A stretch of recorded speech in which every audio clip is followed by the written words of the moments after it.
புதியகம் தொலைக்காட்சி நேயர்களுக்கு அன்பான வணக்கங்கள். தேவ தரிசனம் நிகழ்ச்சியின் மூலமாக உங்க எல்லாரையும் சந்திக்கிறதுல ரொம்பவே சந்தோஷம். ஒவ்வொரு நாளும் ஒவ்வொரு கோவிலுடைய வரலாறு, அதனுடைய புனித தன்மை, நாம் சென்றால் அடையக்கூடிய பலன்கள் அப்படின்னு சொல்லிட்டு தெய்வ தரிசனம் நிகழ்ச்சியில அழகான அற்புதமான கோவில்களுடைய வரலாறு குறித்து நம்ம பேசிட்டு இருக்கோம். அந்த வகையில சென்னைக்கு மிக அருகாமையில் அப்படின்னு சொல்லலாம் வெம்பேடுல அமைந்திருக்கக்கூடிய அகஸ்தீஸ்வரர் கோவிலுடைய வரலாறு குறித்தும், இங்கு அமைந்திருக்கக்கூடிய திருமூர்த்தி எப்படி உருவானாங்க, இந்த கோவில் உருவான வரலாறு என்ன அப்படிங்கிறது குறித்தும் நம்ம பார்க்க இருக்கிறோம்.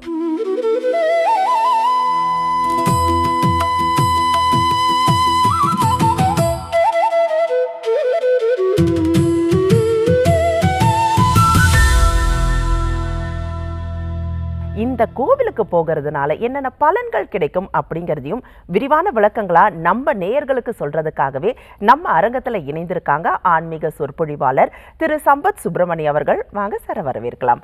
வணக்கம் சார். வணக்கம் மேடம். சார், ரொம்ப சந்தோஷம். கோவில் பற்றி பேசணும் அப்படின்னாலே அதுக்கு ஒரு பிராப்தம் வேணும் அப்படின்னு சொல்லுவாங்க. அதுவும் தெரியாத கோவில்கள், அதனுடைய வரலாறு பற்றி நம்ம பேசும் பொழுது பார்த்து கொண்டிருக்கிறவங்களுக்கும் அதற்கான புண்ணியம் போய் சேருங்கிறதுல மாற்று கருத்து இருக்காது. வெம்பேடு கிராமத்தில் அமைந்திருக்கக்கூடிய ஸ்ரீ அகஸ்தீஸ்வரர் கோவிலுக்குன்னு ஒரு தனி வரலாறு இருக்கு. சோழர் காலத்திலையும் அந்த கோவிலுடைய கட்டுமான பணிகள் நடந்திருக்கு, பல்லவ காலத்திலையும் நடந்திருக்கு. ஆனா அதற்குன்னு ஒரு தனி வரலாறு இருக்கும் இல்லையா? அந்த வரலாறு நம்ம நேயர்களுக்கு சொல்லுங்க. இப்போ சிவன் கோவில் அப்படின்னு எடுத்துக்கிட்டாலே அந்த சிவலிங்கம் இருக்கக்கூடிய இடத்த பார்த்தீங்கன்னா இந்த ஆவுடையார்னு சொல்லுவாங்க. இந்த வட்டமாக இருக்கும் இல்லைங்களா? சில இடங்களில் பார்த்தீங்கன்னா அந்த ஆவுடையார் வந்து சதுரமாக இருக்கும். இரண்டு வகை இருக்குது. நீங்கள் நல்லா சிவன் கோவிலில் போயிட்டு நின்று மூலஸ்தானத்தில் சுவாமியை கிட்ட பார்த்தீங்க அப்படின்னா, கவனித்து பார்த்தீங்கன்னா, நம்ம போவோம் சிவனை பார்ப்போம். ஆமாம். ஆனால் இதெல்லாம் நம்ம கவனிக்க மாட்டோம். லிங்க தரிசனம் மட்டும்தான் பெரும்பாலும் பண்ணிட்டு பார்ப்போம். இப்போது ஒரு அம்பாள் கோயிலுக்கே போனாலும் அம்மனுடைய முகத்தை பார்ப்போமே தவிர அம்பாள் கையில் இருக்கக்கூடிய ஆயுதங்களை நம்ம பார்க்க மாட்டோம். ஏன்னா இன்னைக்கு நவீன உலகத்தில் வாழ்வதால் மக்கள் வேக வேகமாக ஒரு கோவிலுக்கு போய் ஒரு 2 மணி நேரங்கள் இருந்துட்டு வாங்கன்னு சொன்னால் அது பெரிய கஷ்டமாக தெரியுது நிறைய பேருக்கு. 2 மணி நேரமா அப்படின்னு. ஆனால் இயற்கையாக ஒரு தேட்டருக்கு போகிறாங்கன்னா ஒரு 3 மணி நேரம் 4 மணி நேரம் செலவு செய்ய முடியும். ஏன்னா இந்த யுகம் பிறந்திருக்கக்கூடிய இந்த கலியுகம் என்பது ராகு கேதுக்களுடைய ஆதிக்கத்தை அதிகமாக செலுத்துவதால் மனிதர்களுடைய மனம் ஆலயங்களில் அதிக நேரம் செலவிடுவதை அவர்களால் ஏற்றுக்க முடியல. நம்ம கோயில்கிட்ட போய் நின்று ஒரு சுவாமியை கிட்ட பார்க்குறோம் அப்படின்னா அந்த லிங்கம் ஆவுடையார் வட்டமாக இருக்கா சதுரமாக இருக்கான்னு பார்க்கணும். எதுக்காக சார்? ஏன்னா அடுத்து போகிறவங்க கோவிலுக்கு, எந்த கோவிலுக்கு சிவனை தரிசிக்க போனாலும் இதை கட்டாயமாக செய்வாங்க. வட்டமாக இருக்கக்கூடியது அனைத்துமே நாம் அமைத்தது.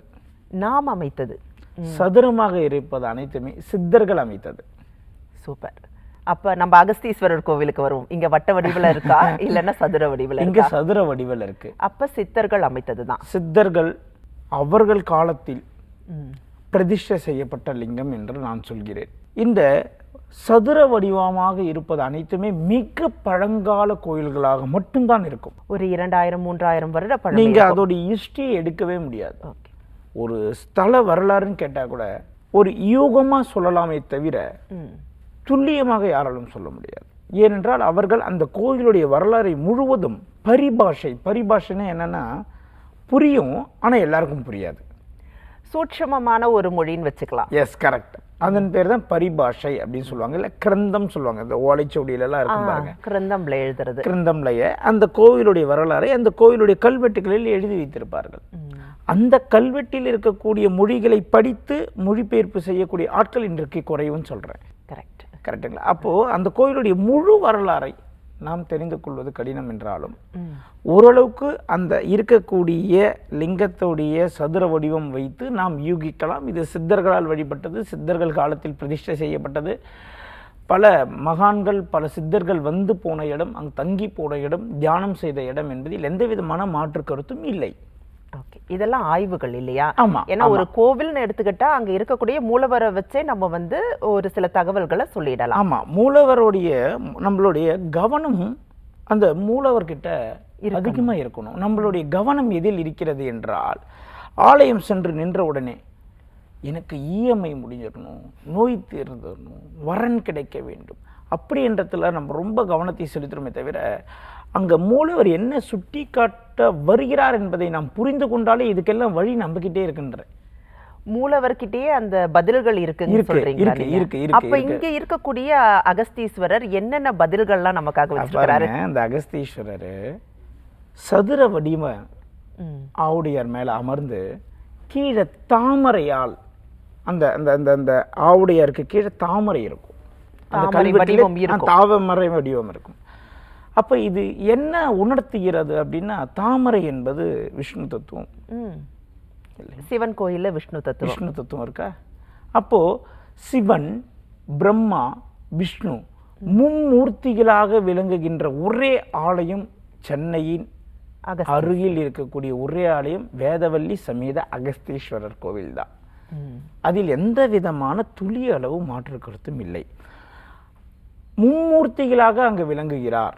ஏன்னா ஒரு கோவில்ல சிவலிங்கத்துக்கு கீழே தாமரை இருப்பது, அதுவும் அந்த ஆவுடையாருக்கு கீழே தாமரை இருப்பது என்பது மிக அரிது. நம்ம வேற எங்க வேணாலும் பார்க்கலாம். அதே மாதிரி அந்த கோவிலில் வந்து பார்த்தீங்கன்னா, நீங்கள் மேலே பார்த்தீங்கன்னா அந்த மேல் தளம் சொல்லக்கூடிய நம்ம ரூஃப்னு சொல்லுவோம், சீலிங் சொல்லுவோம் இல்லையா? ஆமாம். அந்த இடத்துல பார்த்தீங்கன்னா மீன் சின்னம் பொறிக்கப்பட்டிருக்கும். மீன் சின்னம் இது வந்து ஆட்சி காலத்துடைய சின்னமா நம்ம எடுத்துக்கலாம். எந்தெந்த ஆட்சி காலத்தில் எந்தெந்த கோவில்கள் கட்டப்பட்டிருக்கிறது என்பதை அந்தந்த ஆட்சிக்காரர்கள் அவங்களுடைய சின்னத்தை பொறிப்பார்கள். ஒவ்வொரு கோயிலுக்கும் போகும்போது மேலே பார்க்கணும். மேலே பார்த்தீங்கன்னா மீன் சின்னம் இருக்கும், புலிச்சின்னம் இருக்கும், பாம்பு இருக்கும்.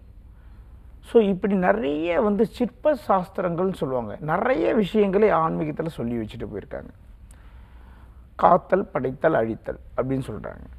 இப்போது இந்த வேதவல்லி சமேத அகஸ்தீஸ்வரர் கோவிலில் மும்மூர்த்திகளாய் விளங்கக்கூடிய இந்த சிவபெருமான் மிக அதீத சக்தி உள்ளவர்களாக அங்கே விளங்குறார்.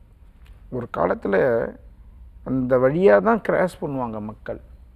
கோவிலுக்குள்ளே கூட போனதில்லை, கோவில் இருப்பதே தெரியாது. ஏன்னா ரொம்ப முள் புதராக இருக்கும், காம்பவுண்ட் இருக்கிறது கூட தெரியாது. சமீப காலமாக சுவாமியோடைய அந்த அசுர வளர்ச்சின்னு சொல்லுவாங்க. கும்பாபிஷேகம் நடந்து பல ஊர்களில் இருந்து, கன்னியாகுமரி, திருநெல்வேலி, பெங்களூரு, ஓசூரில் இருந்து அந்த கோவிலுக்கு வந்து வழிபட்டு விட்டு செல்கிறார்கள் என்றால் என்ன காரணம்னா, சுவாமி வெளியே வரக்கூடிய காலகட்டம் இது நான் சொல்கிறேன். இல்லை, சுவாமியுமே தன்னை வெளிப்படுத்திக் கொள்ள ஒரு காலகட்டத்தை அவரே தேர்ந்தெடுக்கிறார். அதுதான் இப்போ நான் ஒரு உண்மை என்னன்னா, எப்படி ஒரு மனிதனுக்கு வெற்றி, தோல்வி, வீழ்ச்சி என்பது உண்டோ அதேமாரி ஒவ்வொரு ஆலயத்துக்கும் உண்டு நான் சொல்கிறேன். பல மன்னர்களால் கட்டப்பட்ட கோவில்கள், பல ரிஷிகளால் கட்டப்பட்ட கோவில்கள், வணங்கப்பட்ட கோவில்கள், தவம் செய்த கோவில்கள் இன்னும் ஏன் வெளியே வராமல் முடங்கி கிடைக்கின்றது என்றால், இறைவனுக்கே சில காலகட்டங்கள் முடங்கி இருக்க வேண்டும் என்பது விதி என்றால் அதை யாராலும் மாற்ற முடியாது. இறைவனுக்கே ஏன் அந்த மாதிரி ஒரு விதி இருக்கு? ஏன்னா எல்லாருடைய விதியும் மாற்ற வல்லவர் அந்த ஈசன் தானே. அந்த ஈசனுக்கே ஏன் அப்படி ஒரு விதி? கரெக்ட். இப்போது நம்ம எல்லாமே என்ன நினச்சிக்கிறோன்னா, நாம் இல்லை என்றால் உலகம் இயங்காது. ஒரு பாட்டில் கூட வரும், நான் அசைந்தால் அசையும் உலகம் எல்லாமேன்னு வரும். அப்படியே டக்குன்னு அவர் அசைவார், காக்கா பறக்கும், மரம் ஆடும், தண்ணி. நம் எண்ணங்கள் என்னென்னா, நான் நான் நான் என்ற ஒரு எண்ணம் மனிதனுக்கு மிக அதிகமாகிவிட்டது.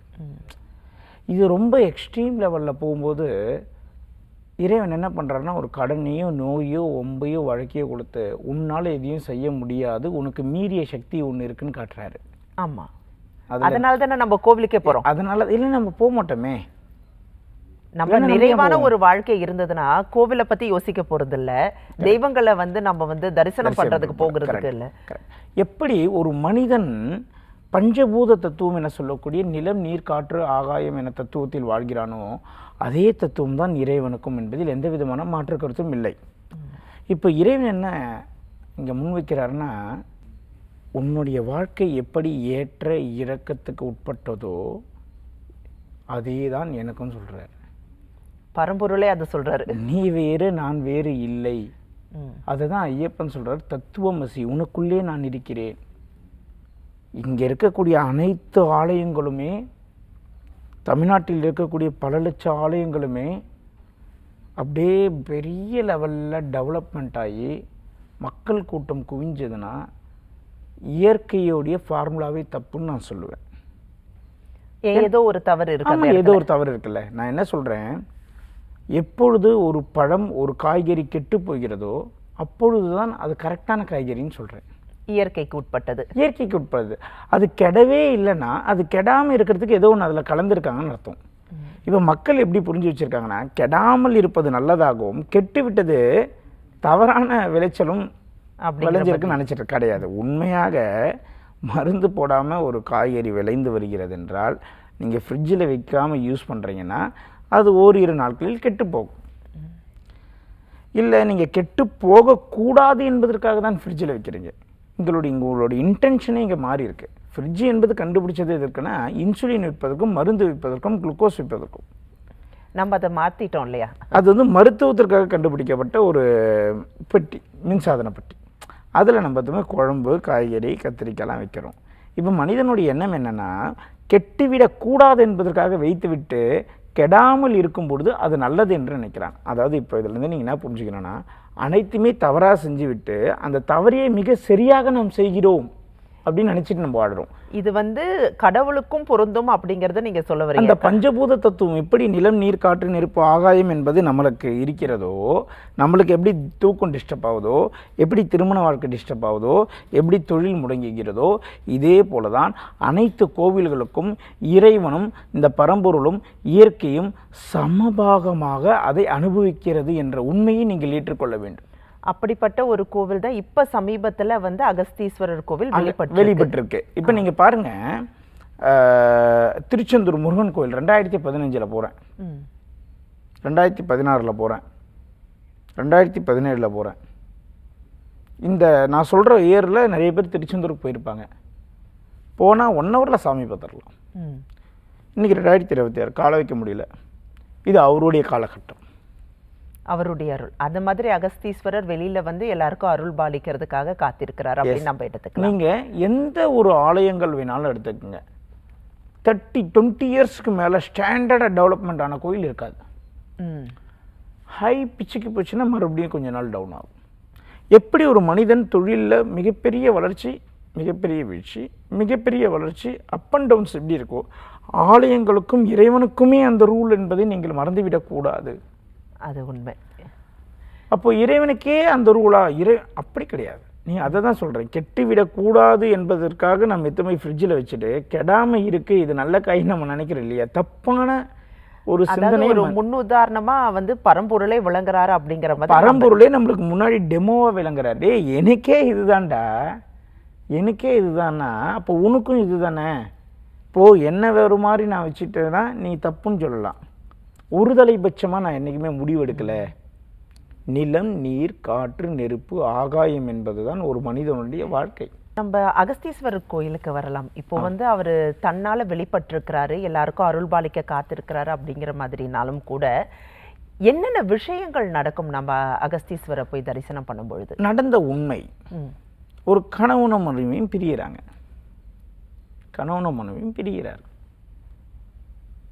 நோட்டீஸ் வருது, முதல் நோட்டீஸுக்கு ரிப்ளை பண்ணுறாங்க, 2வது நோட்டீஸுக்கு ரிப்ளை பண்ணுறாங்க, 3வது நோட்டீஸ் வருவதற்குள்ள அகஸ்தீஸ்வரரை போய் பார்க்குறாங்க, சேர்ந்துட்டாங்க கணவன் மனைவி. அப்போ அவங்களுக்கு சேரணுங்கிற விதி இருந்ததுனால அகஸ்தீஸ்வரரை போய் தரிசனம் பண்ணாங்கன்னு நம்ம சொல்லலாமா? அவங்களுக்கு அந்த பிரார்த்தம் இருந்திருக்கிறது, அது ஒன்று. அதில் எந்த விதமான மாற்று கருத்தும் இல்லை. இத்தனை ஆண்டுகளாக கழித்து அகஸ்தீஸ்வரர் வெளியே வர காரணம் என்ன அப்படின்னு பார்க்கும்பொழுது, ஒவ்வொருத்தருக்கும் ஒவ்வொரு ஒரு ஒரு ஒரு சயின்ஸ் டீச்சர் அவங்க பீரியடில் தான் உள்ளே வர முடியும். ஒரு மேக்ஸ் சார் அவர் பீரியடில் தான் உள்ளே வர முடியும். ஒரு பிடி சார் அவர் பீரியடில் தான் உள்ளே வர முடியும். இது அவருக்கான காலம் என்பதில் எந்த விதமான மாற்று கருத்தும் இல்லை. அப்போ பிரச்சனைகள் அதிகமாக இருக்கு, அதை தீர்த்து வைக்கிறதுக்கு மும்மூர்த்திகளாக விளங்கக்கூடிய அந்த அகஸ்தீஸ்வரர் சிவன், பிரம்மா, விஷ்ணுவாக விளங்கக்கூடியவர், படைத்தல், காத்தல், அழித்தல் தலைவனாக விளங்கக்கூடிய அவர் இப்பொழுது வெளியே வர வேண்டும் என்ற காலத்தின் கட்டாயத்தின் பேரில் வெளியே வந்திருக்கிறார். நீங்கள் அவரிடம் சென்று சரணாகதி அடையும் பொழுது எவ்வளோ பெரிய விஷயத்தையும், அந்த மலை போல விஷயத்தையும் பனிபல் அப்படி தட்டி விட்டுறார். அப்போது அந்த 2 கேஸுக்காக போன அந்த தம்பதி 3வது மாதம் கோவிலில் வந்து அபிஷேகம் பண்ணி வஸ்திரம் சாத்தி இறைவனுக்கு நன்றி சொல்லி பிரசாதம் படைத்து விட்டு போகிறாங்க. இது சாத்தியமான்னு கேட்டிங்கன்னா கண் முன்னாடி பார்க்குற ஒரு விஷயம், கண் முன்னாடி பார்த்த ஒரு விஷயம். அப்போது பிரிந்து போன உறவுகளை சேர்ப்பதில் அவரை விட அபரீத சக்தி கொண்டவர் இதுவரை நாம் பார்த்ததில்லைன்னு தான் சொல்ல முடியும். அவ்வளோ சீக்கிரம் ரிசல்ட்டை தரக்கூடிய ஒரு இறைவன். அதனால தான் அங்கே வேதவள்ளி சமேதராக குடிக்கொண்டு இருக்கிறாரு. வேதவள்ளி சமேத அகஸ்தீஸ்வரராக இருக்கார். சுவாமி வேதவள்ளி சமேத அகஸ்தீஸ்வராக இருந்து படைத்தல், காத்தல், அழித்தல் 3க்கும் தலைவனாக இருக்கார். உங்களுடைய தீய எண்ணங்களை அழிக்கிறார், மாயையிலிருந்து உங்களை காக்கிறார். படைத்தல், காத்தல், அழித்தல், நல்ல எண்ணங்களை உங்களுக்கு உள்ளே புகுத்துகிறார். இதுதான் உண்மையும் கூட. சில பேர்லாம் நிறைய இன்வெஸ்ட்மெண்ட் பண்ணி பெரிய பிஸ்னஸில் பெரிய ஆள் ஆகணும் சொல்லி கிரிப்டோ பண்ணுறேன், ஷேர் மார்க்கெட் பண்ணுறேன், மல்டி பிஸ்னஸ் பண்ணுறேன்ற இந்த மாயையில் போகிறவங்களுக்கெல்லாம் அந்த மாயை எண்ணத்தை அழித்து அந்த கடனுக்குள்ளே போய் மாற்றத்துக்கு முன்னாடியே அந்த கடனை தடுத்து நிப்பாட்டுறதுக்கு உண்டான எண்ணத்தை அவர் உருவாக்குறாருன்னு நான் சொல்கிறேன். பொதுவாகவே சிவனை தரிசனம் பண்ணுறவங்க இல்லை சிவன் வழிபாடு செய்கிறவங்களுக்கு அதீத சோதனைகள் ஏற்படும் அப்படின்னு சொல்கிறாங்களே, ஆனால் இப்போ இங்கே அப்படியே மாறி இருக்கு இல்லையா? அகஸ்தீஸ்வரர் தானாக வந்து தன்னை வெளிப்படுத்தி கொண்டு எல்லாருக்கும் அருள் பாலிக்கிறதுக்கு காத்திருக்காரு அப்படின்னு சொல்லும் பொழுது அவர் இங்கே அந்த தீய எண்ணங்களை அழித்து நல்ல எண்ணங்களை உருவாக்குறாரு அப்படின்னு சொல்கிறீங்க. ஓப்பனிங் சொன்னீங்க சித்தர்கள் உருவாக்குன ஒரு கோவில் தான் அப்படின்னு சொல்லிட்டு. அப்போ சித்தர்கள் உருவாக்குன கோவிலுக்குன்னு சில விசேஷங்கள் இருக்கும் இல்லையா? சித்தர்களுடைய ஜீவ சமாதி இருக்கலாம். அதே மாதிரி இந்த கோவிலில் வந்து ஹனுமனுக்குன்னு தனி ஒரு சன்னதி இருக்குது. எப்போவுமே சிவன் கோயிலில் ஹனுமனுக்கு தனி சன்னதி இருக்காது. இங்கே ஹனுமன் தனி சன்னதியில் வந்து குடிக்கொண்டு இருக்கிறார் அப்படின்னும் பொழுது வெவ்வேறு காலகட்டங்களில் புனரமைக்கப்பட்ட ஒரு கோவில் நம்ம எடுத்துக்கலாமா? இந்த அனுமன் சன்னதி என்பது அந்த ஆலயத்துக்கு ஒட்டியே இருக்கும். அதாவது நம்ம ஆலயத்து உள்ள காம்பவுண்ட் உள்ள இல்லாமல் வெளியிலேயே, இந்த வெளியே, அதாவது கோவிலுக்கு வெளியே ஒட்டியே அனுமன் இருப்பார். ரொம்ப விசேஷமான அனுமர் அவர். அதில் எந்த விதமான மாற்று கருத்தும் கிடையாது. ஆனால் இது சித்தர்களால் வழிபட்ட ஸ்தலம் என்பதனால் இங்கே இருக்கக்கூடிய பெரிய ஒரு ஸ்பெஷல் என்ன அப்படின்னு கேட்டிங்கன்னா, இது இன்றோ நேற்றோ உருவான கோவில் அல்ல, பல நூறு ஆண்டுகளாக உருவாக்கப்பட்ட கோயில். பல பேர் இங்கே வந்து என்ன பண்ணியிருக்காங்கன்னா பதிகம் பாடியிருக்காங்க. சிவனடியார்கள் தேவாரம், திருப்புகழ்லாம் பாடிய ஒரு ஸ்தலமாக இதை நம்ம பார்க்குறோம். ரெண்டாவது, இங்கே ஒரு இடத்தில் ஒரு அகஸ்தீஸ்வரராக மட்டும் இல்லாமல் பிரம்மாவும் விஷ்ணுவாகவும் இருப்பதால் இங்கே ஒரு மிகப்பெரிய சிறப்பு என்னென்னா, தாமரை எங்கே இருக்கிறதோ அங்கே பணம் கொட்டும். ஸோ ஃபஸ்ட்டு வந்து வேண்டாம் நம்ம யோசித்தாலும் தேவைப்படுறவங்க அங்கே போனால் அது கிடைக்கும். ஏன்னா தாமரை மலர் எங்கேருந்து வந்ததுன்னா தொப்புள்லேருந்து வந்ததா ஒரு புராணம் சொல்லும். அப்போ அங்கே என்ன சொல்கிறாருன்னா, சரியான எண்ணம் சரியான வழியில் சென்றால் சரியான பொருளாதாரத்தை மிகப்பெரிய அளவில் ஈட்ட முடியும் என்பது மறைமுகமாக அங்கே அடங்கிய ரகசியம்.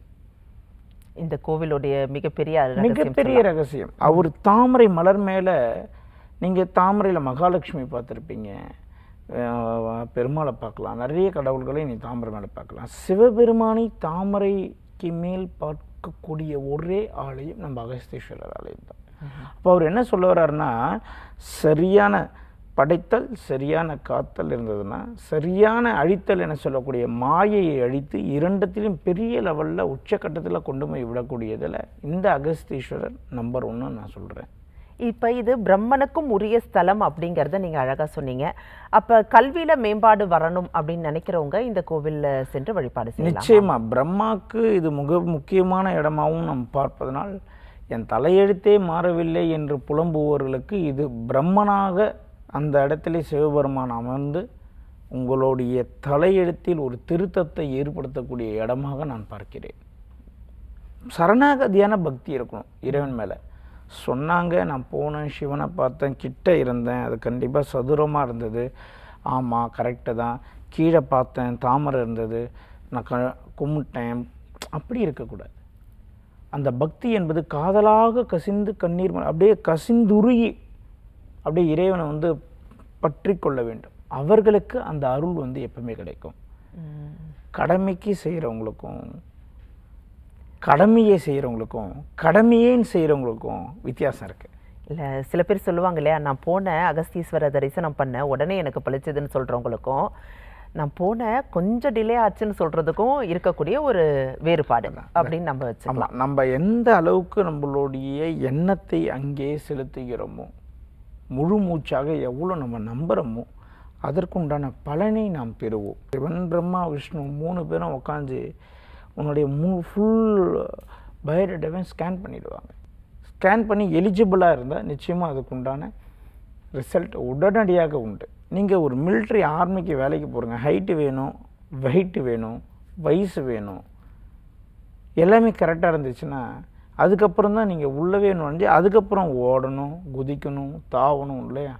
ஸோ ஒரு விஷயத்தை நீங்கள் இறைவன்கிட்ட போய் முன் வைக்கிறீங்கன்னா அதற்கு முதல்ல நீங்கள் எலிஜிபிளான்னு அவங்க இறைவன் பார்ப்பாங்க. அந்த எலிஜிபிளான்னு செக் பண்ணக்கூடிய அந்த செக் பாயிண்ட்டு தான் வந்து நம்ம அகஸ்தீஸ்வரர் கோயில். ஏன்னா 3 பேருமே அங்கே இருக்காங்க. உருவாக்க போகிறேன், நான் ஒரு கம்பெனியை உருவாக்க போகிறேன், படைக்க போகிறேன். அப்போது அந்த படைத்தலுக்கு உண்டான வேகம், அறிவு, ஆற்றல் உனக்கு இருக்கான்னு அங்கே போய் உட்காந்திங்கன்னா இறைவன் சொல்லிவிடுவார். அங்கே போனேன் சார், உட்காந்தேன் சார், ஒரு கம்பெனி ஸ்டார்ட் பண்ணலான்னு ஒரு 1/2 மணி நேரம் கொஞ்சம் தியானம் பண்ணேன், எனக்கு என்னமோ வேணான்ற மாதிரி தோணுச்சு, வந்துட்டேன். அவ்வளோதான், இறைவன் வேணான்னு உன் மனசுல அந்த எண்ணத்தை புகுட்டி விட்டுருவார். நம்ம முற்காலங்கள்லாம் பார்த்தீங்கன்னா இறைவன் கிட்ட பூ போட்டு கேட்பாங்க. இங்க அந்த வேலை கூட இல்லை, நம்ம போயிட்டு ஒரு தியானம். கரெக்ட். அகஸ்தீஸ்வரன் முன்னாடி உட்காந்து ஒரு தியானத்தில் அமர்ந்தாலே போதும். அமைதியாக ஃபோனெல்லாம் வந்து பாக்கெட்டில் கூட இல்லாமல் காரில் வச்சுட்டு, இல்லை பஸ்ஸில் போகிறவங்க பேக்கில் வச்சுட்டு, இல்லைன்னா எடுத்து பக்கத்தில் வச்சுட்டு, எலக்ட்ரிக்கல் அண்ட் எலக்ட்ரானிக்கல் ஐட்டம்ஸ் நம்ம கையில் எதுவுமே இல்லாமல் இருந்தோம் அப்படின்னா அந்த இறை சக்தியை நம்மளால் முழுதாக உணர முடியும். முடிஞ்சால் சட்டையை கட்டிட்டு துப்புளை மறைத்து துண்டை கட்டி விட்டு உட்காந்து இன்னும் சிறப்பு. ஒரு 20 நிமிஷம் அமைதியாக எதை பற்றியும் சிந்திக்காமல் அப்படியே அமைதியாக உட்காந்துடணும். அமைதியாக உட்கார்ந்தாலே போதும். அந்த நிசப்தமான சத்தத்தில் இறைவன் திடீரென்று உங்களுக்கு ஒரு விஷயத்தை உணர்த்துவார். அந்த உணர்த்தக்கூடிய விஷயத்துக்கு நீங்கள் கோடி ரூபாய் கொடுத்தாலும் ஈடாகாதுன்று. சூப்பர். எப்படி இறைவனை உணரணுங்கிறத அழகாக சொன்னீங்க. எல்லாரும் உணரணும்னு ஆசைப்படுவாங்க, எப்படி செல்லணுங்கிறதையும் சேர்த்து சொல்லுங்கள் சார். நிச்சயமாக ஆலயத்துக்கு செல்லும் பொழுது எல்லாருமே எப்படி செல்கிறோம் என்றால், நம்ம என்னைக்கு ஃப்ரீயாக இருக்குமோ அன்னைக்கு போகிறோம். அப்படி போகக்கூடாது. இல்லை, இன்றைக்கி அதான் நடக்குது. கோயிலுக்கு ஞாயிற்றுக்கிழமை லீவு, எனக்கு வெள்ளிக்கிழமை ஆஃபு, அப்படி இல்லை. நாம் தேவை என்றால் நம்ம தான் போகணும். நமக்கு என்றைக்கு ஃப்ரீயாக இருக்கோ அன்றைக்கி அவர் ஃப்ரீயாக இருக்கணும்ல. அதனால் எல்லாருக்கும் எல்லா நாளும் செட் ஆகாது. இதில் இன்னொரு முக்கியமான விஷயம் என்னென்னா, இறைவன்கிட்ட சென்று கேட்கக்கூடிய நேரம்னு ஒன்று இருக்குது. அது எல்லாருக்குமே மாறுபடும். நிச்சயமாக. அதன் அடிப்படையில் அனைவருமே ஒவ்வொருத்தரும் ஒவ்வொரு விஷயத்தில் பிறந்திருப்பாங்க. நிறைய பேர் இந்த நிகழ்ச்சியை பார்ப்பாங்க. அதனால் பொதுவாக கரெக்டாக எல்லாருக்குமே ஷிஃப்ட் ஆகிற மாதிரி சொல்லணுன்னா, உங்களுடைய பிறந்த கிழமை என்று சென்று. சூப்பர். நீங்கள் என்னைக்கு பிறந்தீங்க, வேலைனா வெள்ளியா சனியா ஞாயிறா, அந்த கிழமை அன்று சென்று வழிபடுவது மிகப்பெரிய உத்தமம். நிச்சயமா. ரொம்ப அற்புதமான ஒரு கோவிலாக இருக்கக்கூடிய ஸ்ரீ அகஸ்தீஸ்வரர் கோவிலுக்கு செல்லணும்னு நினைக்கக்கூடிய நம்முடைய நேயர்கள், சென்னைக்கு அருகாமையில் தான் இருக்குது. நீங்கள் திருப்பூர்லேருந்தும் பக்கத்தில் இருக்குது, இல்லைனா மாம்பாக்கத்துலேருந்தும் பக்கத்தில் இருக்குது. சென்னையை பொறுத்த வரைக்கும் உங்களுக்கு பேருந்து வசதிகளும் ரயில் போக்குவரத்துமே அதிகமாக இருக்குது. அப்படிங்கிறதுனால நீங்கள் திருப்பூரில் இறங்கியும் ஒரு ஆட்டோ இல்லை ஒரு ஷேர் ஆட்டோலேயே பக்கத்தில் நீங்கள் வந்து போயிடலாம். யாரை கேட்டிங்கனாலும் அகஸ்தீஸ்வரர் கோயிலுக்கு கொண்டு போயிட்டு விட்டுருவாங்க. மறக்காமல் ஆஞ்சநேயர் சன்னதியும் சேர்த்தே தரிசனம் பண்ணிட்டு வாங்க. சார் சொன்ன மாதிரி அங்கே உட்காந்து தியானம் பண்ணுறதுக்கு மறந்துடாதீங்க. அதற்கான வழிமுறைகளையும் சேர்த்தே சொல்லியிருக்காங்க. அற்புதமான விஷயங்கள் நம்மளுடைய வாழ்க்கையில் நிகழணும்னு நினைக்கிறவங்க யாராக இருந்தாலும் நம்மக்கிட்ட இருக்கக்கூடிய சில விஷயங்களில் மாற்றங்கள் வந்தால் தான் அது நிகழும் அப்படிங்கிறது தான் உண்மையான ஒரு கருத்தும் கூட. இன்றைக்கு நம்ம நிகழ்ச்சியில் கலந்துக்கிட்டு ரொம்ப அற்புதமாக ஸ்ரீ அகஸ்தீஸ்வரர் கோயிலுடைய வரலாறு என்ன, அந்த கோவிலுக்கு சென்றால் நமக்கு கிடைக்கக்கூடிய பலன்கள் என்ன அப்படிங்கிறத நம்ம நேயர்களோடு பகிர்ந்துக்கிட்டீங்க. நேயர்கள் சார்பாக மிக்க நன்றி சார். நன்றி.